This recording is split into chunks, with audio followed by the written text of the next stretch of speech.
From Kansas State University, this is Agriculture Today. Eric Atkinson with you. Welcome once again. On his weekly grain market segment, K-State's Dan O'Brien will comment today on the numbers from yesterday's USDA World Grain Supply and Demand Report. And Dan compares the volume of commercial trading to speculative trading in grain futures and what that's saying about market direction. Also, K-State's Romulo Lollato will be in to share his findings from his ongoing intensive wheat management projects around Kansas. He's been looking at differing wheat variety response to nitrogen application rates and to the timing of fungicide applications, and he'll tell us what he's discovered so far. Also, K-State's Mary Knapp on Kansas agricultural weather. All that and more right here on Agriculture Today. Make hand washing a healthy habit everywhere you go. Wash your hands with soap and water for at least 20 seconds, especially after going to the bathroom, before, during, and after preparing food, and before eating. If soap and water aren't available, use a hand sanitizer that has at least 60% alcohol. Life is better with clean hands. A message from the Centers for Disease Control and Prevention. This is the K-State Radio Network and Agriculture Today. Welcome to you.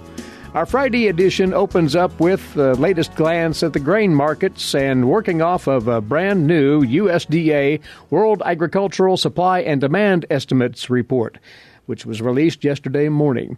Dan O'Brien has had a look at the numbers and offers his remarks right here, grain market economist, K-State Research and Extension. If you look at it overall, Dan, it seems an uneventful report, although there was a bit of encouraging news apparently for the wheat trade. Yes, I would say these December reports typically, since there's no crop change that's associated with them, again, the USDA had done some of that in November. The big year-end change will be in the January report, and that's potentially volatile in the market, something for people to be aware of. So it takes a lot to actually see changes in the supply-demand balance sheets of this. And I think the price response in the market kind of shows that, corn, March 21 contract down 2.5 cents, really hardly any movement given the volatility we've had. January soybean contract down 5 3/4 cents, not a big deal. It does seem more so for wheat, the March contract up 12.5 cents. So wheat responsive to the high side, the others down a little bit, but no big major game changers here. So when you look at what's going on for wheat, the USDA did come in and raise their projection of U.S. wheat exports, not by a lot, to 985 million bushels, up from 975, just a move of 10. Now, it's always interesting now for me in looking to see how the USDA is handling these things. On almost every commodity, they have pretty good forward purchases, more so actually for corn and sorghum and for soybeans and for wheat, and have had kind of a trailing actual set of cash purchases. So here they raised the overall U.S. number by 10 million bushels. Interesting, they lowered the hard red winter wheat export number down to 395. That's down about 10 also. So there's some other classes doing pretty good. So we say that, and you come in, and this week's exports for wheat's pretty strong on a weekly basis. So we've got some real movement around. And when you look at hard red winter wheat, we're about 63% of the way to the USDA's projection of 395 million bushels bought and shipped together, and we're about 52% of the way through the market here. So we're not unhealthy. We're just sort of neutral to positive.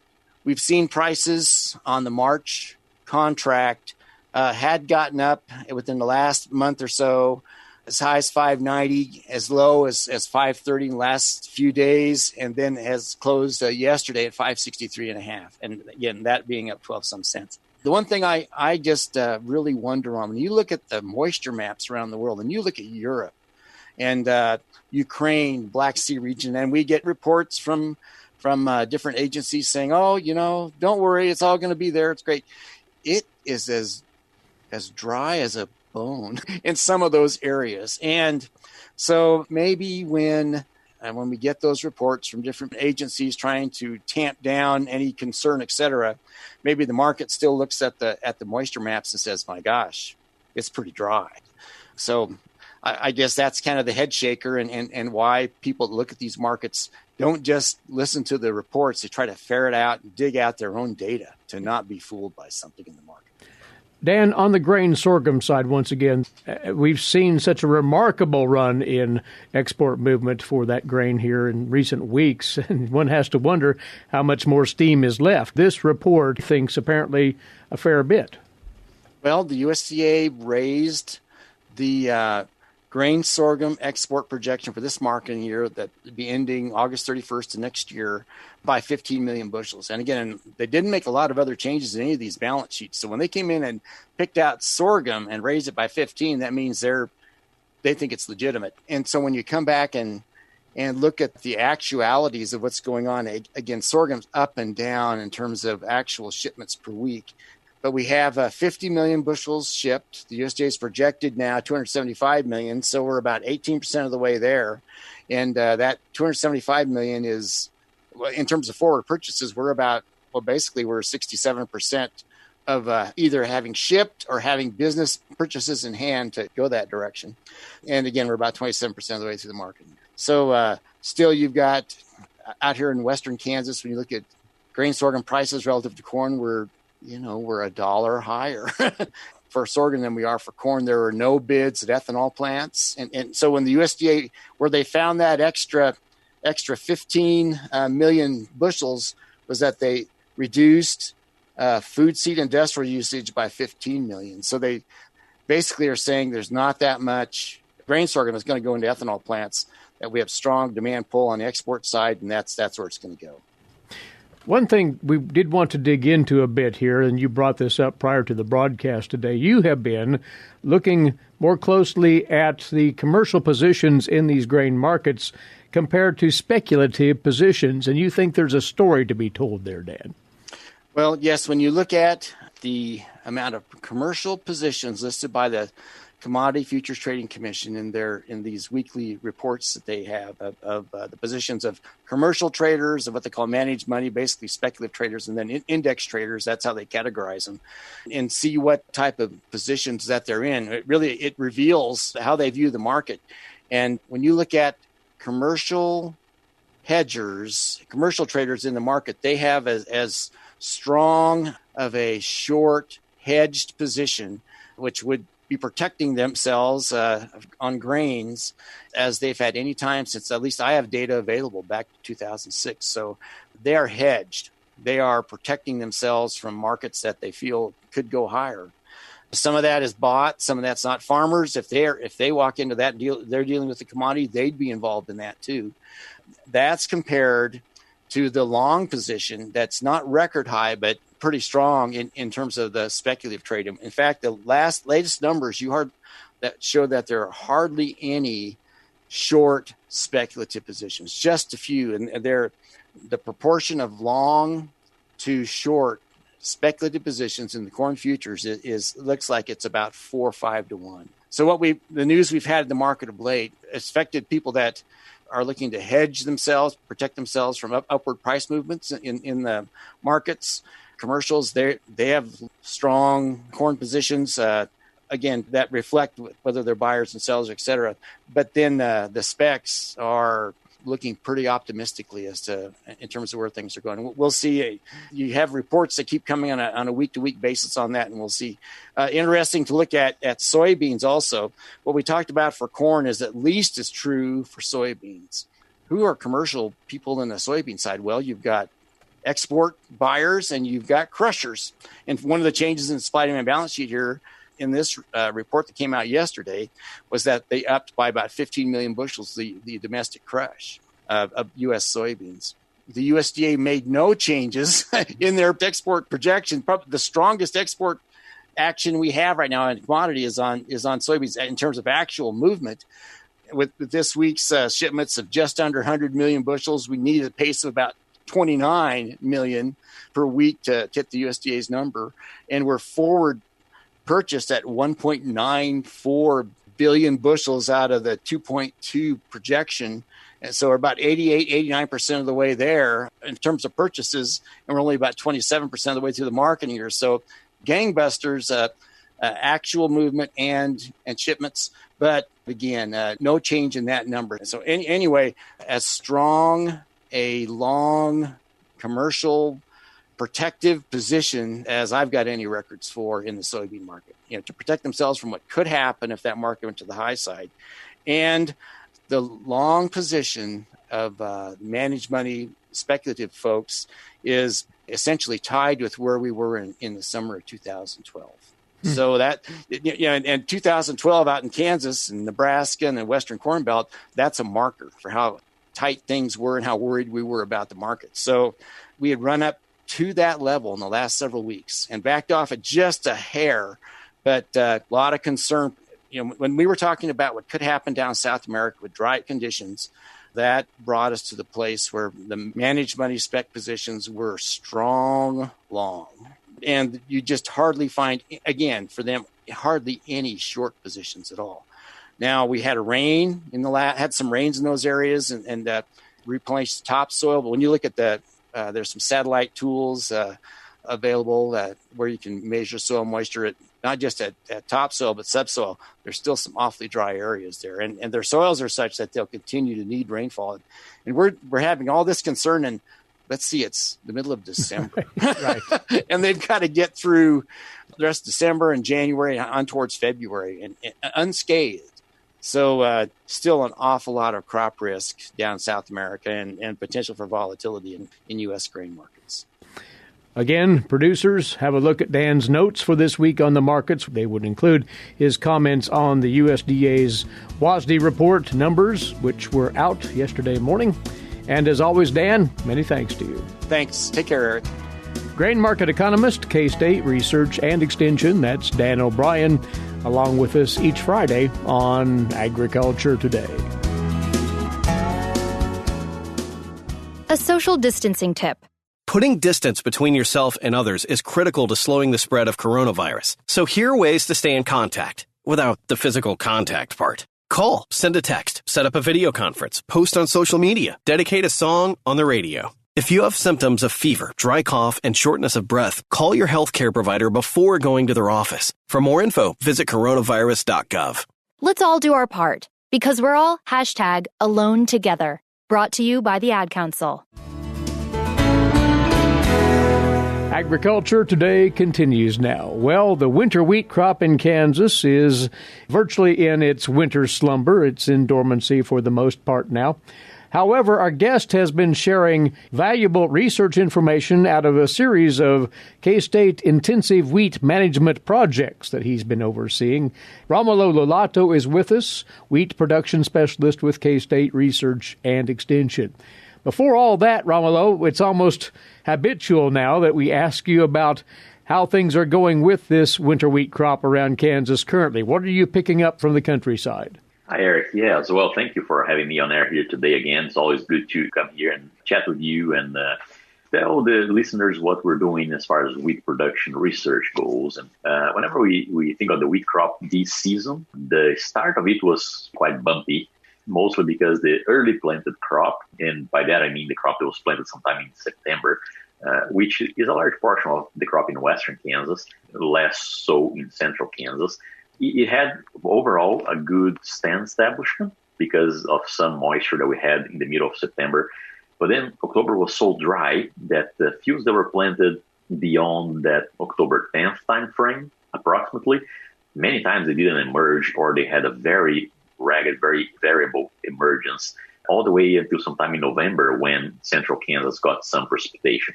And so there's a lot of those fields that were planted on time, but they were emerging later, delayed from when they were planted. And so the yield potential is kind of decreased accordingly to when that crop was emerged. So that was the condition. For the most part, central Kansas received a couple of showers, rainfall showers here and there that helped the crop. Western Kansas, besides that early precipitation in September, it has been extremely dry. So we have a dry area that is expanding, especially in northwest Kansas. And sometimes we look at that crop, we see a good establishment. We see there was a potential even for some of the crown roots already to be developing there and some good tillering. But we think we need some moisture sooner than later because it is really dry. Moisture is welcome virtually everywhere, frankly, and we'll see what this round crossing Kansas here will bring in that respect. Hopefully it'll be beneficial. Now, you have, again, been involved with a number of efforts, research-wise, here at K-State lately on wheat management and some things that producers might want to re-examine as they go about their wheat cropping. One of those is in the area of nutrient management. And give us an idea of the approach you're taking here, if you would, Romulo. Definitely, Eric. So whenever I'm thinking of yield determination, right, if we think of the final number of bushels that we're going to put in the bean, we have yield building factors, so things that we can do that build that yield potential, so we can have a higher yield potential doing those things. And then we have also what we call yield protecting factors, right? So once we build that yield potential, now we have to protect it. So among yield building factors, we have things like the variety selection that we're going to put out there, sowing date, especially when we're putting that crop in the ground, and fertility. And that's one of the projects that we're focusing on in this radio piece. And then the other project is going to be looking at one of those yield protecting factors, which is related to fungicides. Now, why are we focusing so much on the nitrogen piece and on the fungicide piece? Some of the listeners are aware that we had a pretty broad survey going on management practices in commercial wheat fields, a survey that went on for about 3 years. And that survey, what it told us is that during those 3 years that we were doing the survey, the crop overall in commercial fields in Kansas for 2 of those years was hungry for nitrogen. So nitrogen was a limiting factor.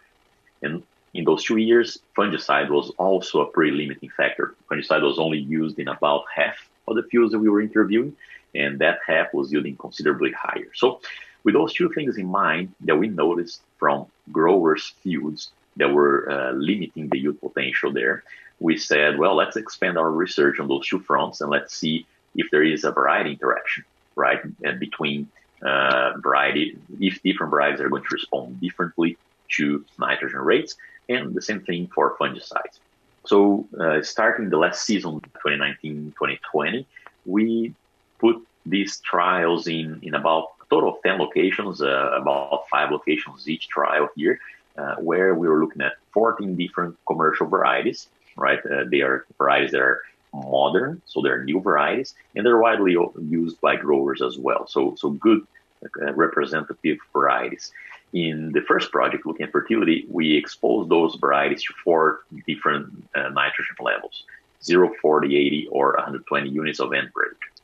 Now, keep in mind that the different soils that we were studying had a very wide range in available nitrogen. At sowing, it went from about 20 units per acre in the 2-feet profile, all the way to about 170 units per acre. So whenever we're thinking of the total amount of nitrogen available to the crop, even though the rates are the same across all locations that we studied, we actually had available nitrogen ranging from as low as 20 to as high as north of 300 units of nitrogen available to that crop, when we're talking about the soil nitrate plus the highest rate that we were evaluating. So very briefly, what did we find? Well, for the nitrogen piece, we found that varieties tended to behave similarly at lower yielding environments. So whenever we're talking about environments that were ranging from 20 to 50 bushels per acre, the behavior of those varieties were quite similar. So they were maximizing their yield levels at about the same amount of nitrogen out there. So there's not much difference.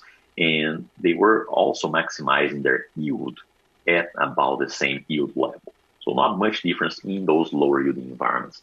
As we go to the other extreme, and now we're talking about environments of 80 bushels per acre yield potential, right? So some very high yielding environments, we saw more differentiation among those varieties and where they were maximizing their yield as well. Just to give you an idea, among the 14 different varieties that we studied, the nitrogen rate that was necessary to maximize yield at that high yield environment, and again, this is applied nitrogen plus whatever was available in the soil, ranged from 200 to 250 units of nitrogen per acre. And the yield levels ranged from the maximum yields attained, and those experiments ranged from, depending on variety, 65 to 85. So there was a large range in yield levels and a large range in nitrogen needed to get there. Now, our next question there was, okay, are the varieties that are yielding more the same ones that are requiring more nitrogen? If that's the case, then that tells us that essentially the management is kind of regardless of variety, right? But if that's not the case, then we need to understand those varieties a little bit better. And what we found is that it was not the case. So in other words, some varieties were maximizing yield at a very high yield level, close to that 200 units of nitrogen per acre mark. Others were needing as much as 250 and had a lower yield level, right? So that means that the different varieties were needing different amounts of nitrogen to produce the same amount of yield. So two things that can be going on there. One of them is varieties that have different nitrogen use efficiencies. Either they're more efficient in uptaking that nitrogen from the soil or converting that nitrogen once it is in the plant. Or simply varieties that are showing a protein penalty, right? Because if they need that much less nitrogen to produce that much more yield, somewhere we need to give. There's always a trade-off. And in this case, it's probably going to be protein. Now, with the data that we have so far, we were able to look at the nitrogen use efficiency piece, and we found different varieties, a couple of varieties that had pretty high nitrogen use efficiency, being able to produce more yield with the same unit of nitrogen available, and two or three varieties that had much lower nitrogen use efficiency. And then the majority, the other 8 varieties or so, they were in between. They were like in that average group. And we haven't had a chance to look at the protein yet. Right, so we're still wanting to look at that protein to simply be able to answer, well, yeah, they're so much more efficient because they are leaving protein behind. And that's what one of our projects for the winter is, to really dig into that data and see what we can learn from that protein data that the students are just now done collecting. That'll be very interesting information on the protein counts. But what can you tell producers at this point in time about managing for those differences in varieties, managing nitrogen, that is? Well, where we are right now, we're not still changing any management recommendations based on variety, because we only have 1 year of data. And although the year of data is coming from several locations around the state, it's still only 1 year of data. But we have this trial planted again in another 4 locations this year. And it is a very large trial, right, with 56 treatments and 4 replications. That's over 200 plots in a location. And we're doing very detailed measurements there, collecting biomass, collecting all the yield components so we can actually understand what's going on. The goal here is not to develop a variety-specific nitrogen recommendation, but to look what is actually being changed across varieties. So in the future, we see, okay, well, these varieties that have more kernels per area, they are going to require more nitrogen, for example, right? If that's, it's really to understand what is the basis for that variety difference in nitrogen requirement, so we can actually make a little bit more broader recommendations later on, perhaps based on groups of varieties rather than variety-specific. Anxious to see how that turns out. That's great work on the nutrient management side. After the break, Romulo, we'll pick up on your wheat fungicide timing work. K-State's Romulo Lollato, our guest here, and he'll be back with us shortly on Agriculture Today. Have you ever thought about where your food comes from? If you're thinking the grocery store, think again. Facts show that the American farmer feeds more than 129 people. They are continually increasing and improving their operations. A wide variety of crops and livestock are grown in Kansas as well as the United States, providing food to your dinner plate. Next time you see a farmer or rancher, thank them. For more information, contact K-State Research and Extension. You're listening to Agriculture Today, and with more now on the recent intensive wheat management research led by our guest, K-State wheat production specialist Romulo Lollato. And now, Romulo, to a companion study to that fertilization management trial you told us about earlier. This time the focus on the timing of fungicide applications and the related varietal response, right? Yes, Eric, that's correct. So ever since I started here in Kansas, every now and then there's always the question that comes up, should we do an early fungicide, that fungicide that fix 6? right? The one that is just early in the spring. Sometimes growers are going out with herbicide application, or they're doing a nitrogen application, and they might want to throw in some fungicide out there. So the question is, okay, what's the value of that early fungicide application? How does that compare to applying nothing, or only the late one, which is the one that we typically recommend that gives the biggest bang for the buck, versus applying both? So we did the exact same experiment that we had for nitrogen, so the same 14 varieties, but now instead of 4 nitrogen rates, we had 4 fungicide management strategies, either nothing, no fungicide at all, or just 1 fungicide at jointing, or just 1 fungicide at heading, or both, jointing plus heading fungicides. And again, this was done in 5 locations last season. And after each one of those fungicide applications, we went ahead and we did disease ratings for whatever predominant disease we had in that location. So usually after that jointing fungicide, 2 or 3 weeks after we did that application, the crop was reaching heading stage. That's when we were doing the first set of disease ratings. Mostly septoria and 10th spot were the diseases that we were finding. Quite a bit of 10th spot last year, actually. This last growing season, we had a lot of 10th spot. And we were doing that second application at heading and doing that second disease reading sometime in the middle of the grain filling period when there was still enough green leaf area there. So the first thing that we ask ourselves there is, if we look across varieties and across fungicide management, right? If we're just interested in the effect of the disease rating that we had on grain yield, was that related? The more disease out there, the less grain yield, again, regardless of variety, regardless of fungicide. And for those early disease ratings, there was 1 location out of the 5 in which it was significant. In other words, in 1 location, that early disease reading that we had was impacting yields. So the more disease we had early on, the less yield. The other 4 locations, there was either there was no early disease that was not significant enough for us to do a reading, or they were not impacting yield. So far it kind of goes along with what we already were expecting, not as much effect from that early season disease rating. Now, if we look on the late season one, now we're talking about disease ratings during grain filling. In 3 out of the 5 sites that we were studying, it was significantly related to yield, meaning that, and now stripe rust, leaf rust, and septoria were the 3 important diseases that we were rating for. The more diseases we had out there, the less yield in 3 cases out of 5. The other 2 cases, although there was enough disease out there for us to give a rating, there was enough heat stress late in the season that disease was not the main limiting factor. It was heat stress. So again, across varieties and across fungicide management, in 3 locations out of 5, we had a significant effect of disease reducing yields. And if we dig a little bit deeper, right, and we look into the individual effects now of fungicide management and variety and that interaction, if we look at some of the more susceptible varieties, like the old one, Everest, for example, was one that we had out there as a kind of a check for susceptibility to stripe rust. We were seeing up to 15% or more yield gain, depending in sites where we had significant amount of disease. But if we look at something more resistant like LCS Chrome, for example, that yield gain was much narrower. We're perhaps looking at 6 or 8%. So again, a huge difference between the varieties there.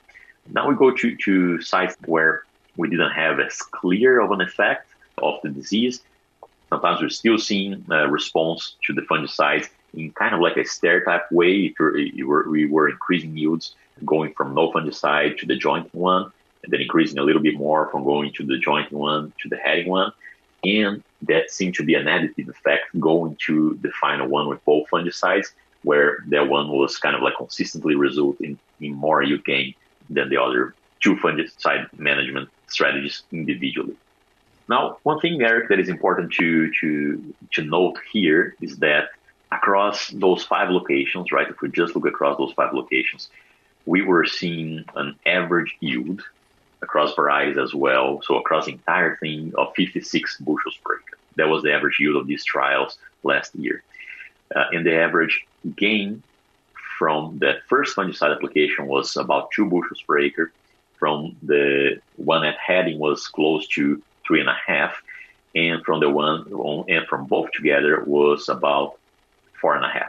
So it was more or less a step-by-step increase like that. But I do want to highlight that 4 or 5 varieties did very well. They yielded above average without any fungicide, and they didn't really increase much yield from the fungicide because of good disease resistance, but they were already yielding above average anyway. So we have those two very distinct strategies here that the grower can adopt. Either a variety that has a very good yield potential and will respond to that foliar fungicide applications. We saw responses as high as 10 bushels per acre, for example, across all those 5 locations in a very responsive variety. For that, I can give the example of WB Grainfield. It yielded 55 bushels per acre across all locations and gained 10 bushels per acre from those 2 fungicide applications. So that's a variety that it probably would pay off. We look at, for example, WB4269. It's a variety that was already yielding 62 bushels per acre. You don't have that extra cost of the fungicide, and you are already yielding similarly to what the Grainfield was with both fungicide applications. So, it was a very fun project to work with. We're learning a lot from it, and we're still conducting this trial again this year. It's funded by the Kansas Wheat Commission, so very appreciative of that, the funds that they're providing for this project. And we're hoping to continue learning from what we can here on fungicide management of different wheat varieties. Well, through all of this, you're developing a wealth of information on wheat management tactics that producers can look at and hopefully refine their management so those yields can be maximized to their greatest extent. We're looking forward to still more findings in this upcoming year as you'll stay with it along with your colleagues. Thanks for the word on this, Romulo. We appreciate it. Thank you, Eric. He's a wheat management specialist with K-State Research and Extension, Romulo Lollato. You're listening to Agriculture Today.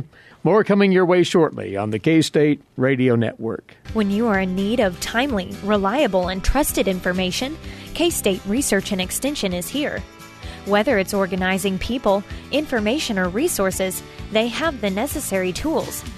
Community comes first for K-State Research and Extension. For more information and to connect with your county's extension agents, visit www.ksre.k-state.edu.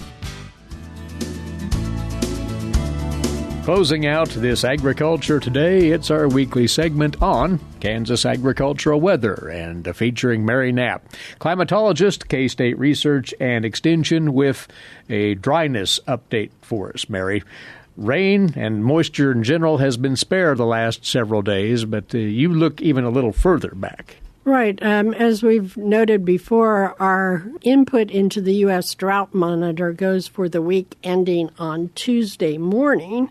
And if we cast our minds back to that, the December 2nd to the December 8th timeframe, we actually did have some significant moisture. And unfortunately, most of that fell in areas that were already in the drought-free category. They did get some beneficial moisture in the southwestern part of the state. Some of the areas actually had measurable snow that was visible from satellite. They're going, yeah. Unfortunately, the amount of surplus compared to what they normally would see at that time was not as great as we might have wished. Mostly it was a couple of hundredths of an inch to maybe a tenth of an inch compared to what they would typically see in a week's time frame. You get north and east of that area, and it was essentially dry. The 3 northern divisions averaged nothing. A little bit more as you get into the central and east central. When you feed that into the U.S. Drought Monitor, basically it meant no change. The amount of deficit in the north at this time of the year doesn't have as much of an impact, so it's very slow for deterioration. And on the other side of the coin, the surplus in the southwest really wasn't enough to make any kind of improvement in that. If we get a significant system through, as is predicted with this weekend, we might have some hope for improvement. But at this time, it's pretty much status quo, and we're not looking at much change. We really don't expect changes of hardly any significance at this time of the year anyway, you say. Right.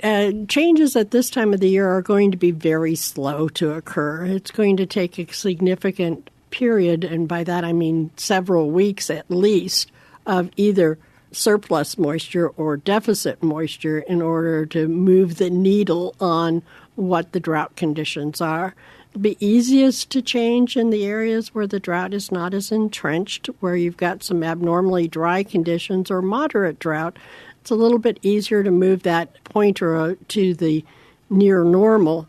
In areas where you've got the extreme drought in western Kansas, it will take a lot of moisture to move us out of that into even a moderate drought state. What we're unfortunately likely to see is further deterioration in the central, northeast, east central areas, because at this time of the year, those are the areas that typically see a little bit more moisture than you would see in the western divisions. So it's easier to dig your hole deeper in those areas.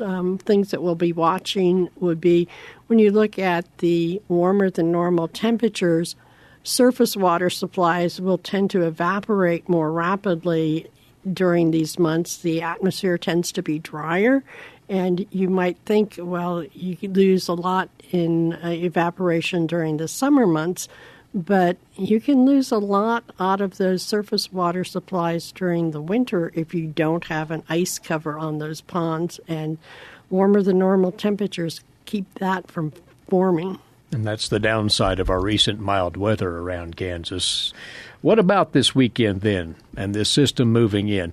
What are the realistic expectations, Mary? Well, if we look at the quantitative precip forecast for the 3 days, and I looked at that yesterday for the Thursday through Monday time period, which is where the bulk of the storm is supposed to come. Again, it favors the southern areas for the more significant moisture, but we're looking at, even in the northwest, seeing as much as 1/4 of an inch of liquid out of the system. And that would be very, very welcome in that area. The only area that looks to have more than that 1/4 of an inch to 1/2 an inch amount is along the eastern border, particularly southeastern Kansas. Looks like the bulk of the moisture will be forming once you get over into the eastern Oklahoma, Arkansas, Missouri area, and then up into the Great Lakes. So it'll be just to our east. We'll have to see how the storm actually tracks as it's moving through.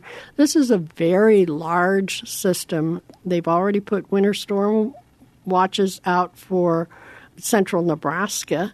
They've got winter storm watches down in the mountains of New Mexico, and we kind of eye that because if it comes out from the Four Corners region, it tends to bring a little bit more Gulf moisture our way.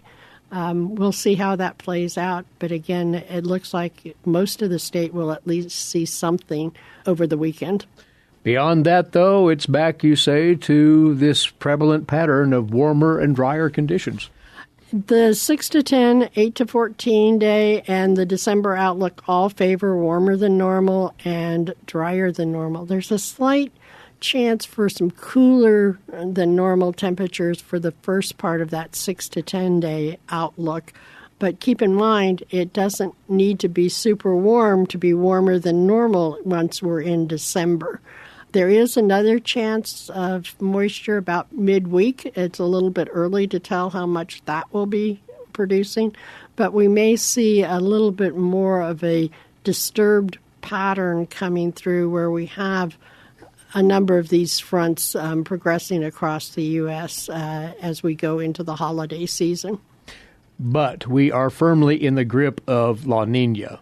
What do we know, or what is being talked up about the duration of this La Nina? In other words, when will it end? Well, they do have a fairly strong confidence, we're talking 95%, that it will last at least through February. As we move into the March, April, May timeframe, the confidence of it persisting goes down. There's some indication as we move into the late spring, early summer that it may fade to a neutral pattern. Question is whether it will go neutral or it will follow with an El Nino pattern. El Nino patterns tend to favor us with wetter than normal conditions, so we'll have to see how that transitions. The sooner we wave La Nina goodbye, the better. Have a good weekend, Mary. Thanks to you, as always. Thanks, Eric. Our regular Friday guest, Mary Knapp, climatologist, K-State Research and Extension, and to you as well, a good weekend. Thanks for tuning in. Eric Atkinson for Agriculture Today over the K-State Radio Network.